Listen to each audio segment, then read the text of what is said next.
It's no secret that this year our interactions with each other have quickly shifted from being in person to now being facilitated in a large part in the digital world. Everything from studying to working to general hangouts with your friends and family have been through Zoom or Microsoft Teams or Google Meet.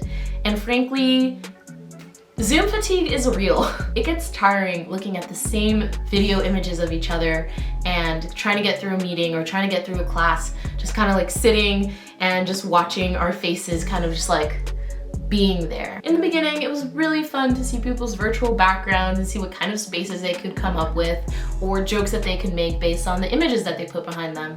But honestly, there's only so far that you can go creatively with that in terms of customization. I recently finished a class at Stanford called Telereality, which was all about live streaming art, where every single week we learned a different technique to be able to completely transform a virtual space. In that class, we were challenged to every single day that we met, change our Zoom video output so that it would be exciting and be fresh, and every day we would have something new to look at and discuss about, like, oh, why did you make this decision? Now we're coming up on the holiday season and friends and families are still separated by distance or separated by social distancing protocols, and a lot of meetings and family dinners and hangouts are going to be facilitated through Zoom, through virtual environments, and that's why I wanted to create a video for you all today where you would be able to find a couple of new techniques in order to keep your videos fresh and to have something to talk about, and also just create the atmosphere that you want to project. If it's like winter wonderland, you can completely create that, and I'm going to show you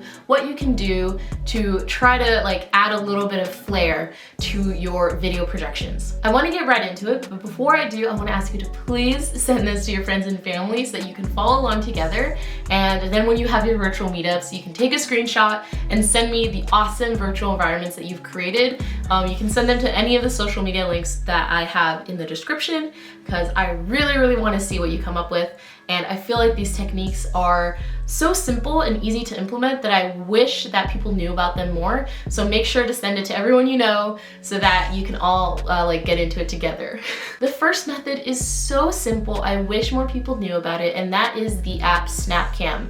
And it's basically the desktop version of the Snapchat filters that you have on the mobile app, but you can apply it to any camera output that you would like on your laptop. It's super simple to download. You let it load and then you open it up and you see your video, and you can choose any of the filters that they have available. That output automatically becomes an option for you to use on your devices, and you can just choose that one to present as your video, as your main video when you open up any of your apps like Zoom, for example. This one is so easy and it's so quick to implement. It's such a great conversation starter because you can just flip through any of the filters you want in real time and kind of watch people's reactions and ask like, oh, do you like this one or that one? This next method is my favorite one, and it is an absolute staple in the live streaming community. It's basically the workspace that everyone starts off with, and it's OBS. It's an amazingly powerful software where you can create live streaming shows, you can create different scenes, and basically make collages of whatever you would like.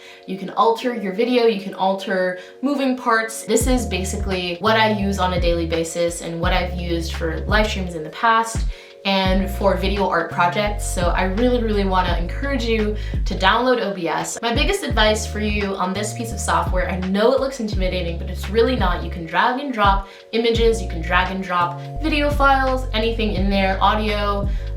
There's so much that you can do, so I encourage you to just explore, experiment with things, and figure out what you like and what filters there are. One of my go-tos to create kind of depth of field and have a background, middle ground, and foreground is to take images and put them into Photoshop and paint parts of it green so that I kind of have the ability to mask it out using color chrome or chroma key, and take out the green parts and then put my video in there or put other images or videos in there. It kind of creates the depth of field that would be really cool for Zoom to have as an inbuilt feature, but this is a way that you can do it if that was something that you were looking for. It's really fun to work with.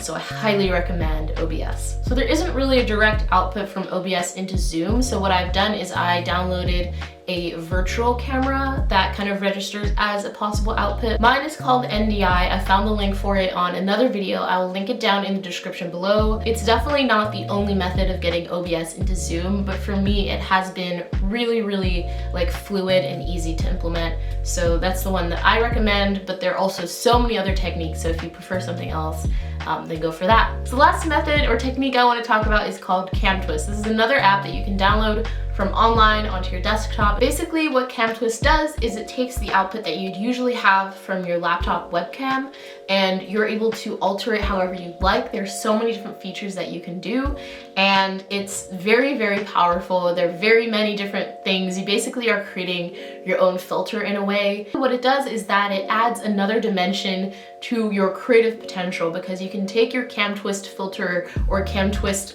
alternate version of your webcam and import that back into OBS, and now you've got multiple types of versions of yourself or like camera options to work with. You can create really cool landscapes with that, your really cool things. Just like SnapCam, it creates an output directly on your laptop that you can then choose as your option as your video for Zoom or for any other application that you're using, and you can do that. Or as I mentioned before, you can import it into OBS and then go through the NDI visual thing. So you could do whatever you want. And honestly, that is my objective for this video, is to show you how you can personalize your space. I think it's really important, especially nowadays, to be able to have control over kind of like how you're presented, especially because we are losing so much of how we interact with each other on a daily basis, like body language, intonation, all those things that you can't really tell through a virtual screen. I think that being able to bring back a kind of sense of being able to personalize or add a little bit of flair or add your mood in there is awesome. I think the beauty of the virtual world is that there are tools out there for you to be able to express in ways that would be impossible in the real physical world. Because I'm losing this physical interaction, how can I replace that with something that just wouldn't otherwise be possible? So what I hope this video is able to do is hopefully break you out of that Zoom fatigue and allow you to be a little bit more expressive on these meetings, on these calls and stuff like that, and be able to add that excitement back into interacting digitally. I know it's so tiring and I know it's been a really long time. I hope I was able to help make your virtual spaces and meetings more exciting, more engaging and expressive. If I was able to, then make sure to leave a like on this video so that I know. And also, as I mentioned before in the beginning, send this to your friends and family. I really want to see what you come up with. Make sure to hit that subscribe button so you can stay updated on my future uploads, and let me know in the comments below what you'd like to see next. I think it would be fun to do an example of what my winter wonderland kind of holiday landscape in Zoom is gonna look like, so stay tuned for that. And I hope to see you all in the very next video. Bye!